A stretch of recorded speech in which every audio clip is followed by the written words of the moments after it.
கிறிஸ்துவுக்குள் பிரியமானவர்களே, கர்த்தரும் இரட்சகருமாய் இயேசு கிறிஸ்துவின் ஈடிய நாமத்தினாலே உங்கள் யாவருக்கும் என் அன்பின் வாழ்த்து தெரிவித்துள்ளேன். தேவன் அருளிய அப்பம் பிரேயர் மினிஸ்ட்ரி சேனல் மூலியமாக உங்களோடு சந்திப்பதில் மிகுந்த மகிழ்ச்சியுடைகிறேன். தினம்தோறும் அதிகால வேளையிலே பரிசுத்த வேதத்தில் நாம் ஒரு பகுதி தியானித்து நம்முடைய குடும்ப பாதுகாப்பிற்காக நாம் ஜெபித்து வருகிறோம். ஆதியாகமம் 13ஆம் அதிகாரம் 14 முதல் 17 ஆகிய வசனங்கள். லோத்து ஆபிராமை விட்டு பிரிந்த பின்பு கர்த்தர் ஆபிராமை நோக்கி, உன் கண்களை ஏறெடுத்து நீ இருக்கிற இடத்திலிருந்து வடக்கேயும் தெற்கேயும் கிழக்கேயும் மேற்கேயும் நோக்கிப்பார். நீ பார்க்கிற இந்த பூமி முழுவதையும் நான் உனக்கும் உன் சந்ததிக்கும் என்றைக்கும் இருக்கும்படி கொடுத்து உன் சந்ததியை பூமியின் தூளை போல பெருக பண்ணுவேன். ஒருவன் பூமியின் தூளை எண்ணக்கூடுமானால் உன் சந்ததியும் எண்ணப்படும். நீ எழுந்து தேசத்தின் நீளமும் அகலமும் எம்மட்டுமோ அம்மட்டும் நடந்து திரி, அதை உனக்கு தருவேன் என்றார். ஹல்லேலூயா. கிறிஸ்துவுக்குள் பிரியமானவர்களே, இன்னைக்கு காலையில் உள்ள செய்தி என்ன அப்படின்னா, ஆசீர்வாதங்களை பெற்றுக்கொள்ள வேண்டும் என்றால் நம்ம குடும்பத்திலே தேவையில்லாத எந்த ஒரு காரியமும் இருக்கக்கூடாது. ஆபிராமை கர்த்தர் அழைக்கிறார், கூடையே லோத்தும் போறார். ஆனா லோத்து ஆபிராமை விட்டு பிரிந்த பின்பு என்று எழுதப்பட்டு, நம்ம வாழ்க்கையிலே தேவன் நமக்கு என்னென்ன திட்டம் வைத்திருக்காரோ அது எல்லாம் நிறைவேறணும் அப்படின்னா, நம்ம வாழ்க்கையில கர்த்தரை விட்டு தள்ளி போற எந்த ஒரு காரியமும் இருக்கக்கூடாது. அது ஒரு முதல் பாயிண்ட். இன்னொன்னு, தேவையில்லாத நபர் நம்ம கூட இருக்கும்போது ஆசீர்வாத தடை காணப்படும். கர்த்தருடைய பிள்ளைகளுக்கு இன்னைக்கு செய்தி அதுதான். ஆபிரகாமை தேவன் அழைக்கிறார், ஆனால் லோத்தை அழைக்கல. லோத்து ஒட்டிக்கிட்டார். ஆனா லோத்து ஆபிரகாமை விட்டு பிரிந்த பின்பு சில குடும்பத்திலே நல்ல படிப்பாங்க, நல்ல காலேஜ் படிப்பாங்க, நல்ல வேலைக்கு போவாங்க. ஆனால் சில குடும்பத்திலே கூடையே ஒரு ஃப்ரெண்டுன்னு சொல்லலாம், இல்ல ஃபேமிலியில் உள்ள ரிலேஷன் சொல்லலாம், வேலை செய்யற இடத்துல கூட இருக்கிற ஒரு நபர்னு சொல்லலாம். சில தேவையில்லாத நபர் கூட இருக்கிற வரையும் ஆசீர்வாதம் தடையா இருக்கும். ஒரு குடும்பத்தை தேவன் ஆசீர்வதிக்கணும் அப்படின்னா முதல்ல வேறு பிரிச்சுருவார், தனியா பிரிச்சு எடுத்துருவார். பிரிச்சு எடுத்துதான் ஆசீர்வதிப்பார். நிறைய குடும்பத்திலே கல்யாணம் முடிஞ்சதுக்கு அப்புறம் அந்த குடும்பத்திலே தேவன் தனியா பிரிச்சு சில காரியத்தை ஆசீர்வதிப்பார். ஆனா இவங்க என்ன பண்ணுவாங்க அப்படின்னா, கூட ஒரு துணை அப்படின்னு சொல்லிட்டு சில நேரத்துல கர்த்தர் பிரியம் இல்லாத யாராவது ஒரு நபர் வந்தாச்சு அப்படின்னா அந்த இடத்துல எல்லாமே ஸ்டக் ஆயிரும். அப்புறம் சமாதானம் இருக்காது, அப்புறம் வீட்டுக்குள்ள நிம்மதி இருக்காது. என்ன காரணம் அப்படின்னு சொல்லி பார்க்கும்போது, கர்த்தர் ஒரு குடும்பத்தை ஆசீர்வதிக்கும் போது கர்த்தருக்கு பிரியம் இல்லாத எந்த ஒரு நபருமே உள்ள வரக்கூடாது. சில குடும்பத்திலே குடும்பம் பிரிஞ்சு போற காரணம் என்னன்னு சொல்லி பார்க்கும்போது, யாரோ ஒரு நபர் பின்னாடி தேவையில்லாம இருப்பாங்க. கணவன் மனைவிக்குள்ளே தேவையில்லாமல் யாருமே வரக்கூடாது. தேவையில்லாமல் யாரோ ஒரு நபர் இருக்கும்போது அது அந்த குடும்பத்துக்குள்ள ஒரு குழப்பத்தை கொண்டு வந்துடும். சமாதானமே இருக்காது, நிம்மதியே இருக்காது, வீட்டுல மனமகிழ்ச்சியே இருக்காது. இதெல்லாம் பின்னாடி என்ன அப்படின்னு சொல்லி பார்க்கும்போது, அந்த குடும்பத்திலே ஏதோ ஒரு நபர், இல்லை அவங்களோட வியாபாரமா இருக்கலாம், அவங்க வேலை செய்கிற ஸ்தலமா இருக்கலாம், அவங்க கூடயே இருக்கிற ஒரு நபரா இருக்கலாம், அது ஃப்ரெண்டா இருக்கலாம். அது ஏன் கொஞ்சம் சொல்ல வேண்டியது அப்படின்னா, கர்த்தருடைய பிள்ளைகள் வேறு பிரிக்கப்பட்ட பிள்ளைகள், தேவனால் தெரிந்து கொள்ளப்பட்ட பிள்ளைகள், அபிஷேகம் பண்ணப்பட்ட பிள்ளைகள். நம்முடைய பாத்திரம் நிரம்பி வழியணும் அப்படின்னா நம்முடைய ஐக்கியம் பிதாவாகிய தேவனோடும் குமாரனாய் இயேசு கிறிஸ்துவோடும் பரிசுத்த ஆவியோடும் இருக்கும்போது நம்முடைய பாத்திரம் நிரம்பி வழியும், நம்ம குடும்பம் ஆசீர்வதிக்கப்படும். நம்ம வீட்டுல சகல காரியத்திலுமே ஆசீர்வாதம் இருக்கும். இப்ப கையில செல்போன் வந்துட்டு, இப்ப நிறைய குடும்பத்துல எனக்கு ஃப்ரெண்டே கிடையாது அப்படிம்பாங்க, எனக்கு யாருமே பழக்கம் இல்லை அப்படிம்பாங்க. ஆனா பல மணி நேரம் யார்கிட்ட பழகிட்டு இருப்பாங்க அப்படின்னா, செல்போன்ல பல மணி நேரம் அதுல ஆன்லைன்ல போய் பல ஆப்ல போய் பல காரியங்களை பார்த்துட்டு இருப்பாங்க. ஒரு குடும்பத்தை தேவன் ஆசீர்வதிக்கணும் அப்படின்னா, நம்முடைய வாழ்க்கையிலே கர்த்தருக்கு பிரியமில்லாத எந்த ஒரு காரியமும் இருக்கக்கூடாது. நான் இன்னைக்கு வெளியில போகும்போது காலேஜ் பையங்க இருந்தாங்க, ஒரு 30 பையன்கிட்ட இருப்பாங்க. அந்த 30 பையங்க 30 பேருமே செல்போன் வச்சுட்டு ரோட்ல நிக்கிறாங்க. அப்படின்னா என்ன அர்த்தம் அப்படின்னா, காலேஜ் முடிஞ்சு போறாங்க, வீட்டுக்கு போறாங்க. ஆனா 30 பேர் கையிலயும் செல்போன் தான் இருக்கு. இப்ப நம்ம வாழ்ற உலகம் அப்படிப்பட்ட உலகமா இருக்கு. ஒரு 5 பேர் 10 பேர் நின்னு பேசிட்டு இருப்பாங்க. இப்ப பேசுறதுக்குலாம் ஆள் இல்லை, எல்லாம் செல்போன் தான். வீட்டுக்குள்ள போனா தனிமை. என்னன்னு கேட்டா செல்போன். எனக்கு செல்போன் போதும். அப்படிப்பட்ட காலத்துல நம்ம வாழ்ந்துட்டு இருக்கோம். தேவன் ஒரு குடும்பத்தை ஆசீர்வதிக்கணும் அப்படின்னா, தேவனுக்கு பிரியம் இல்லாமல் அந்த வீட்டுக்குள்ள ஒரு நபர் கூட இருக்கக்கூடாது. லோத்து ஆபிராமை விட்டு பிரிந்த பின்பு கர்த்தர் ஆபிராமை நோக்கி, உன் கண்களை ஏறெடுத்து நீ இருக்கிற இடத்திலிருந்து வடக்கையும் தெற்கையும் கிழக்கையும் மேற்கையும் நோக்கி பார். நீ பார்க்கிற இந்த பூமி முழுவதையும் நான் உனக்கும் உன் சந்ததிக்கும் என்றைக்கும் இருக்கும்படி கொடுத்து, உன் சந்ததியை பூமியின் தூளை போல பெருக பண்ணுவேன். இப்போ ஒரு குடும்பத்தை எப்போ ஆசீர்வதிக்கிறாரு, அதை நம்ம நல்லா நோட் பண்ணி பார்க்கணும். ஆபிரகாமுடைய ஆசீர்வாதம் எல்லாருக்கும் வேணும்.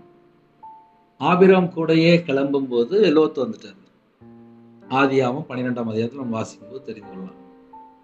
ஆனா அந்த லோத்து என்னைக்கு பிரிந்து போறாரோ அன்னைக்கு தான் மறுபடியும் அடுத்த தரிசனம், அடுத்த ஆசீர்வாதம், அடுத்த வாக்குத்தத்தம், அடுத்த சந்ததிக்குள்ள எல்லா வாக்குத்தத்தமும் ஆபிரகாம் பெற்றுக்கொள்றார். அப்ப நம்ம வாழ்க்கையிலே கர்த்தருக்கு பிரியமில்லாத எந்த ஒரு நபர் கூட இருந்தாலும் ஆசீர்வாதம் இருக்காது. என்னுடைய வாழ்க்கையிலே அப்படி இருந்திருக்கு. கையில காசே இருக்காது, பணமே இருக்காது, எல்லாம் நஷ்டமாயிரும், நடு ரோட்டுக்கு வந்துடலாம். அந்த அளவுக்கு நிம்மதி இல்லாத சூழ்நிலை. காரணம் என்னன்னு சொல்லி பார்க்கும்போது, கர்த்தருக்கு பிரியம் இல்லாத ஒரு நபரா இருந்தாலும் சரி, அந்த நபர் என்னைக்கு வெளியில போறாங்களோ அன்னைக்கு தான் அந்த குடும்ப ஆசீர்வாதம். இந்த கால வேளையிலே நம்ம என்ன யோசித்து பார்க்கணும் அப்படின்னா, கர்த்தருக்கு பிரியமில்லாத ஏதாவது ஒரு நபர் நம்ம கூட இருக்கிறாங்களா? கர்த்தருக்கு பிரியமில்லாத நபர்கிட்ட யார்ட்டையோ பழகுறோமா? அது செல்போன் மூலியமா பழகலாம், இல்ல நேரடியா பழகலாம், இல்ல வேலைக்கு போற இடத்துல பழகலாம், இல்ல ஃப்ரெண்டா இருக்கலாம், இல்ல தூரத்து சொந்தமா இருக்கலாம், யாருனாலும் இருக்கலாம். ஒரு வாலிப மகள் காலேஜ் முடிச்சுட்டு வரும்போது ஒரு நாள் ஃப்ரெண்டு வீட்டுக்கு போனா, மறுபடியும் அடுத்த ஸ்கூல் காலேஜ் லீவ்ல வரும்போது மறுபடியும் அந்த ஃப்ரெண்டு வீட்டுக்கு போனா. ஆக மொத்தம் கொஞ்ச நாள் கழிச்சு பார்க்கும்போது அந்த மகள் எந்த வீட்டுக்கு போனாலும் அந்த வீட்டு பக்கத்துல ஒரு பையனை, அதுக்கப்புறம் பார்த்தா திருமணமே முடிஞ்சிட்டு. அப்ப என்ன சொல்லி கேட்கும்போது, அந்த மகள் எந்த இடத்துக்குள்ள போறாளோ அந்த இடத்துக்குள்ளே அடுத்தடுத்த காரியங்கள். கர்த்தருடைய பிள்ளைகள் எந்த இடத்துக்குள்ள இருக்கிறோம், எங்க இருக்கிறோம், யார்கிட்ட பழகுறோம், எப்படி பழகுறோம், அளவு என்ன? கிறிஸ்துவுக்கும் பேலியாளுக்கும் சம்பந்தம் ஏது என்று எழுதப்பட்டிருக்கு. இன்னைக்கு செய்தி என்ன தெரியுமா? ஆபிரகாமுடைய ஆசீர்வாதம் வேணும் அப்படின்னா, கர்த்தருடைய பிள்ளைகள் பேலியாளின் மக்களோடு, கர்த்தரை அறியாத மக்களோடு பழகியாச்சு அப்படின்னா அந்த குடும்பத்துக்குள்ளே ஆசீர்வாத தடை இருக்கும். இதுல பிரிந்து அப்படின்னு எழுதப்பட்டிருக்கு. லோத்து ஆபிராமை விட்டு பிரிந்து. இதே பகுதி புதிய ஏற்பாட்டுல எப்படி இருக்கு அப்படின்னா, விசுவாசிக்கும் அவிசுவாசிக்கும் சம்பந்தம் ஏது என்கிறார். அப்ப கர்த்தருடைய பிள்ளைகள் இயேசு கிறிஸ்துவை சொந்த இரட்சகரா ஏற்றுக்கொண்ட பின்பாக நம்முடைய ஆவிக்குரிய வாழ்க்கை எல்லாமே மாற்றம். நம்ம கடமைக்கால வாழ முடியாது. நமக்கு கையில பைபிள் எழுதி கொடுத்தாரு, எப்படி வாழணும், என்ன செய்யணும், ஏது செய்யணும் எல்லாம் எழுதி கையில கொடுத்தாரு. அது பிரகாரம் வாழ்ந்தா மட்டும்தான் ஆசீர்வாதம். 2 கொரிந்தியர் 6ஆம் அதிகாரம் 14 18 ஆகிய வசனங்களில தெளிவா எழுதப்பட்டிருக்கு. பழைய ஏற்பாட்டுல பார்க்கும்போது லோத்து ஆபிராமை விட்டு பிரிந்த பின்பு, புதிய ஏற்பாட்டுல எப்படி சொல்றாரு அப்படின்னா, நீங்கள் அவர்கள் நடுவிலிருந்து புறப்பட்டு பிரிந்து போய் அசுத்தமானதை தொடாதீர்கள் என்று கர்த்தர் சொல்கிறார். புதிய ஏற்பாட்டிலே கர்த்தர் பிரியமில்லாத காரியங்களை அசுத்தம் என்று முடிச்சிட்டார். அந்த அசுத்தம் என்ன அப்படின்னு சொல்லி பார்க்கும்போது, அந்நிய நுகம், கர்த்தரை அறியாத ஜனங்கள், அவிசுவாசியா இருக்கலாம். அந்நிய நுகத்திலே அவிசுவாசியுடன் பிணைக்கப்படாதிருப்பீர்களாக. தேவையில்லாத ஒரு ஃப்ரெண்ட்ஷிப், தேவையில்லாத ஒரு நபர், தேவையில்லாத ஒரு குடும்பத்தோடு பழகும் போது அது லாஸ்ட் பார்த்தா நம்ம வீட்டுக்குள்ள ஒரு பிரச்சனையா வந்துடும். ஏன்னா அவங்க அவிசுவாசியா இருப்பாங்க, அவங்க விக்கிர வழிபாடுக்குள்ள இருப்பாங்க, அவங்க பொருளாசைக்குள்ள இருப்பாங்க, அவங்களோட இதயத்துல ஃபுல்லா இச்சையில இருப்பாங்க, பண ஆசையில இருப்பாங்க, போதை அடிமையில இருப்பாங்க, மயக்கத்துல இருப்பாங்க, பல பாவ அடிமையில இருப்பாங்க. கர்த்தரை விட்டு தள்ளி போற எந்த ஒரு காரியமா இருந்தாலும் அதுல இருந்து பிரிந்து போனா மட்டும்தான் ஆசீர்வாதம். புதிய ஏற்பாட்டிலே 2 கொரிந்தியர் 6ஆம் அதிகாரம் 14 18 ஆகிய வசனங்களை தெளிவா எழுதப்பட்டு, அதுக்கப்புறம் தான் தேவனுடைய பிள்ளைகள் அப்படின்னு சொல்றாரு. கர்த்தருடைய பிள்ளைகள் நீதிக்கும் அநீதிக்கும் சம்பந்தம் ஏது? நம்ம இயேசு கிறிஸ்து ரத்தத்தினால கழுவப்பட்ட பிள்ளைகள். நீதிமான் யாரோட பழகணும்? அநீதியான ஜனங்கள்கிட்ட பழகும் போது, அங்குள்ள காரியங்களை கற்றுக்கொள்ளும் போது அவனோட வாழ்க்கையில பல பிரச்சனை வந்துருது. நீதிக்கும் அநீதிக்கும் சம்பந்தம் ஏது என்கிறார். இன்னைக்கு சில குடும்பத்துல பணம் இருக்கு அப்படின்னா அங்க போய் லைட்டா ஒட்டிக்கிடுறாங்க, ஒரு கம்மு வச்சு ஒட்டின மாதிரி ஒட்டிக்கிடுறாங்க. கேட்டா அந்த இடம் நல்லா இருக்கு அப்படிமா, கேட்டா கொஞ்சம் பணம் செழிப்பா இருக்கு அப்படிமாங்க. ஒரு நிமிஷம் நம்ம உயிரோட இருக்கிறோமா, அது தேவன் நமக்கு கொடுத்த கிருபை. கர்த்தருடைய பிள்ளைகள் அதை நல்லா புரிந்துக்கணும். இன்னைக்கு பணம் அப்படின்னு ஓடி போயிருந்தாங்க. கர்த்தருடைய பிள்ளைகள், ரட்சிக்கப்பட்ட பிள்ளைகள், தேவனோட வார்த்தைக்கு தேவனோட சத்தத்துக்கு செவி கொடுத்தா மட்டும்தான் ஆசீர்வாதம். நீதிக்கும் அநீதிக்கும் சம்பந்தம் ஏது என்று கேட்கிறார். அதனால கர்த்தருடைய பிள்ளைகள் எந்த இடத்துல இருக்கிறோம், யார்கிட்ட பழகிறோம், அவங்க எப்படிப்பட்ட வாழ்க்கை, கர்த்தருக்கு பிரியமில்லாத காரியமா இருந்தால் அதுல இருந்து உடனே வெளியில வரணும். ஹல்லேலூயா. நீதிக்கும் அநீதிக்கும் சம்பந்தம் ஏது? ஒளிக்கும் இருளுக்கும் ஐக்கியம் ஏது? கிறிஸ்துவுக்கும் பேலியாளுக்கும் இசைவேது? அவிசுவாசியுடனே விசுவாசிக்கு பங்கு ஏது? தேவனுடைய ஆலயத்துக்கும் விக்கிரங்களுக்கும் சம்பந்தம் ஏது? இப்படிலாம் சொல்லிட்டு தான் சொல்றாரு, நீங்கள் அவர்கள் நடுவிலிருந்து புறப்பட்டு பிரிந்து போய் அசுத்தமானதை தொடாதீர்கள். புதிய ஏற்பாட்டிலே அசுத்தம் என்று சொல்லி முடிச்சிட்டார். பழைய ஏற்பாட்டிலே ஆபிரகாமை தேவன் அழைக்கிறார். தேவன் அழைத்து ஆதியாகமம் 12ஆம் அதிகாரம் 1-3 ஆகிய வசனங்களை வாசிக்க போகிறேன். கர்த்தர் ஆபிரகாமை நோக்கி, நீ உன் தேசத்தையும் உன் இனத்தையும் உன் தகப்பனுடைய வீட்டையும் விட்டு புறப்பட்டு நான் உனக்கு காண்பிக்கும் தேசத்துக்கு போ என்றார். அதுல முக்கியமான பாயிண்ட் என்ன அப்படின்னா, நீ உன் தேசத்தையும் உன் இனத்தையும். சில நேரத்திலே ஒரு குடும்பத்தை தேவன் ஆசீர்வதிக்கும் போது, சொந்த குடும்பத்திலே கர்த்தர் பிரியம் இல்லாமல் யாராவது வாழ்ந்துட்டு இருந்தால் அந்த வீட்டுக்குள்ளே பிரச்சனை வரும். வீட்டுல ஒரு 4 பேர் 6 பேர் இருப்பாங்க. அதுல ஒருத்தங்க பார்த்தா துன்மார்க்கமான ஒரு வாழ்க்கையை வாழ்ந்துட்டு இருப்பாங்க. சில நேரத்துல அவங்கள்ட்ட பணம் கூட இருக்கும், அந்த பணத்துக்காகவே பழகிட்டு இருப்பாங்க. அவங்க பார்த்தா பல வருஷம் உயிரோட இருப்பாங்க. இவங்க அவங்கள்ட்ட பழகுறதுனால இவங்களுடைய வாழ்க்கையில வரக்கூடிய ஆசீர்வாதம் எல்லாம் தடையா நிற்கும். ஏன்னா அவங்களுடைய வாழ்க்கையில அவங்க துன்மார்க்கனா இருப்பாங்க. இயேசு கிறிஸ்து ரத்தத்தினால கழுவப்பட்டால் நம்ம தேவனோடு தான் தொடர்புல இருக்கணும். இன்னைக்கு ஒரு குடும்பத்துல பணம் அப்படின்னு உடனே கிளம்பி போயிருந்தாங்க.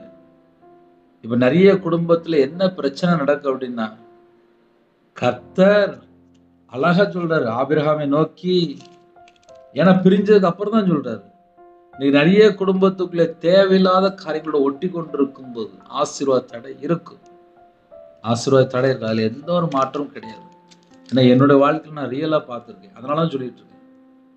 நான் வியாபாரத்துல இருக்கும்போது கூடயே ஒரு மனுஷன் மாந்திரியம் பண்ணி என்கிட்ட பணம் வாங்கிட்டே இருந்தான். 13 லட்சம் கிட்ட வாங்கினான்.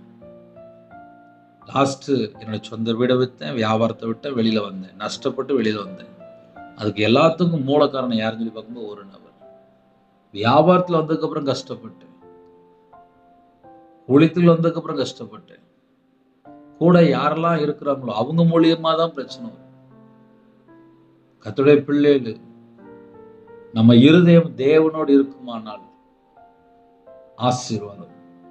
நம்ம கூட இருக்கிற நபர்கள் கர்த்தரை விட்டு நம்மளை பிரிக்கிறாங்களா, அவங்கள விட்டு நம்ம தள்ளி போனா மட்டும்தான் ஆசீர்வாதம்.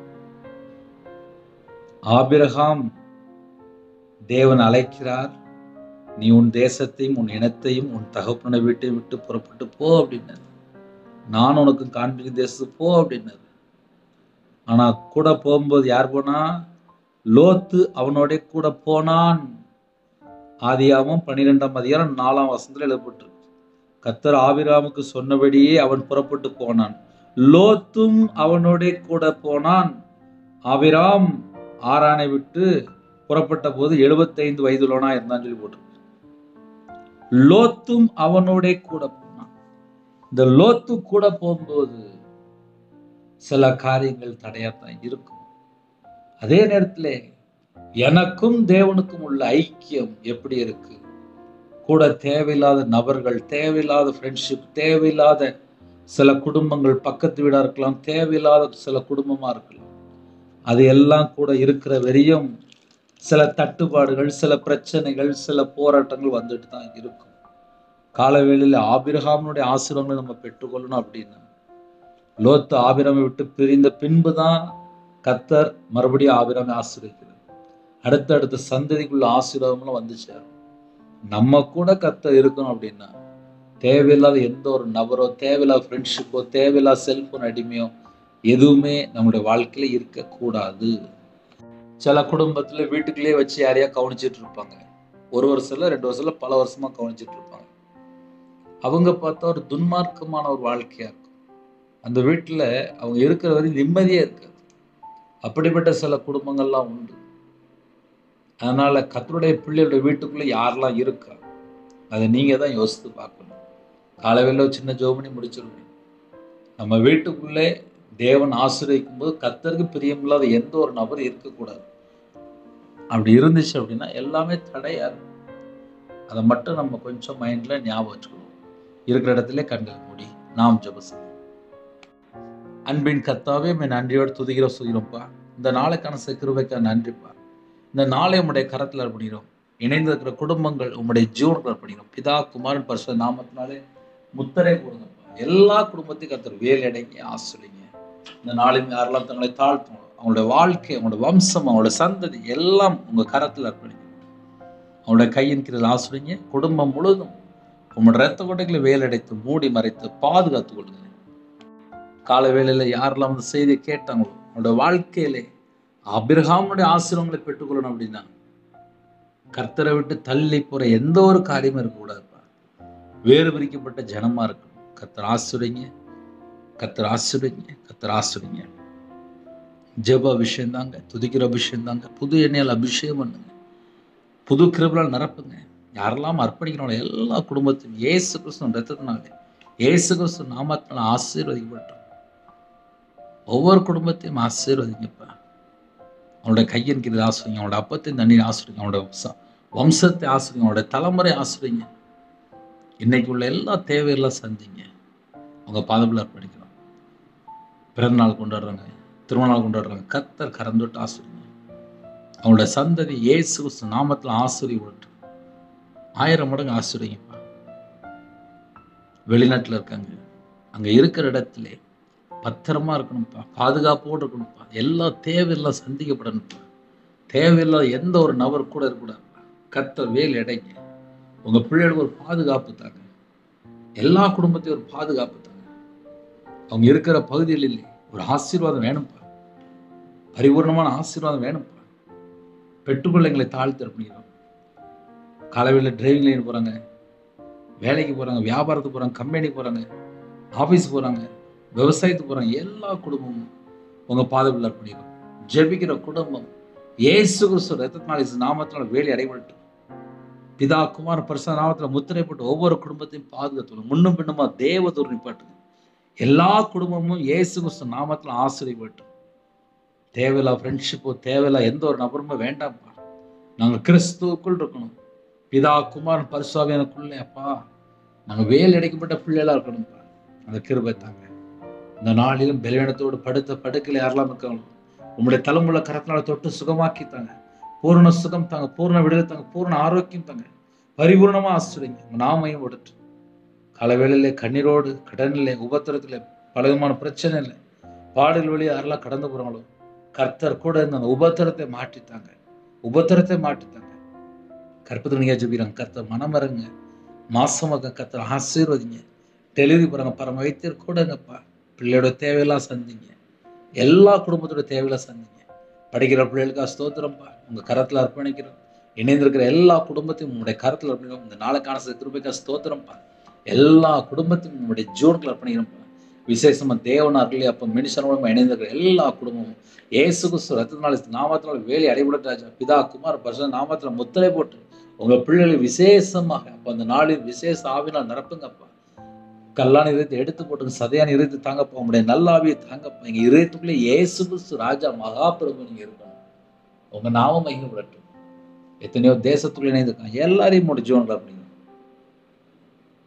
உங்க பதவிகளை தாழ்த்திடும், தாழ்த்திடும், தாழ்த்திடும், தாழ்த்திடும். இன்னுமா வெறுமையாக்குறப்பா. ஆசீர்வதிங்க, ஆசீர்வதிங்க. எல்லா குடும்பத்தையும் ஆசீர்வதிங்க. நிரம்பி வழியிட்டும். படிக்கிற பிள்ளையோட தேவையை சந்திப்படட்டும்ப்பா. திருமணத்துக்கு ஆயத்தமா இருக்க ஏற்ற துணையை தாங்கப்பா. திருமணம் முடிந்ததுக்கு அப்புறம் எந்தெந்த குழப்பம் இருக்கும் எல்லாவற்றையும் மாற்றி சமாதானத்தை கட்டுங்க. இந்த நாளில் ஜெபித்த எல்லா குடும்பம் ஆசீர்வதிப்பட்டு உங்க கரத்துல இருக்கணும். சிறுபிள்ளைகள் முதல் கொண்டு முதியோர் எல்லா குடும்பத்துக்கு கத்தர் வேலை அடைத்து மூடி மறைத்து பாதுகாத்துருங்க. கத்தோட கரத்துல இருக்கணும். அப்ரோஜனமான ஊழியக்காரப்பா கத்தர் பொறுப்படுத்துங்க. இயேசு கிறிஸ்து பிதாவே ஆமென். தேவனுக்கு மகிமையுண்டாக. கத்தர் தாமே உங்களை உங்கள் குடும்பத்தில் சகல காரியத்திலும் சம்பூர்ண அதிருப்தியாக கத்தர் கூட ஆசீர்வதிப்பாராக ஆமென். கர்த்தராகிய இயேசுவின் கிருபையும் பிதாவாகிய அன்பும் பரிசுத்தனோட ஐக்கியம் இப்பொழுதும் எப்பொழுதும் சதா காலங்களில் நம்ம மனதில் கொடுப்பதாக ஆமென். கிறிஸ்துவில் பிரியமானவர்களே, கண்ணி ஜெபம் பண்ணுங்க, கையில பைபிள் எடுத்து வாசிங்க. கர்த்தர் கூட இருப்பார். God bless you.